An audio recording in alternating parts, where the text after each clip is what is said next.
125 ஆண்டுகளாக வெற்றிகரமாக அனாதைகள் மற்றும் அபலை பெண்களுக்கு சேவை செய்து வரும் ஒரு மிஷன் என்னன்னு பார்த்தீங்கன்னா முக்தி மிஷன்.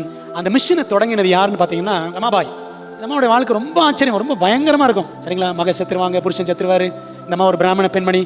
சொல்றாங்க பாருங்க, பரிசுத்த வேதாகமத்தில் என்றும் மாறாத சத்தியமும் என்றும் மறையாத அழகும் அடங்கி இருக்கிறது. இந்த பெண்மணி 12 வயசுல இருக்கும் பொழுது 18,000 ஸ்லோகங்கள் சொல்லுவாங்களாம். ஒரு நாள் வட இந்தியாவில் வாழ்ந்த காலகட்டத்தில் வெள்ளக்கார மிஷனரி ஒருத்தர் வந்து 2 வார்த்தையை சொல்லிட்டு போயிட்டார். ஏசு கிறிஸ்டா அப்படின்னு சொல்லிட்டு போயிட்டார். அந்த வார்த்தைகள் தாங்க இந்த அம்மா வாழ்க்கையில ஒரு பெரிய மாற்றத்தை உண்டாக்கியது. தெரியுமா, மராத்தி மொழியில பைபிளை டிரான்ஸ்லேட் பண்ணது யாரு?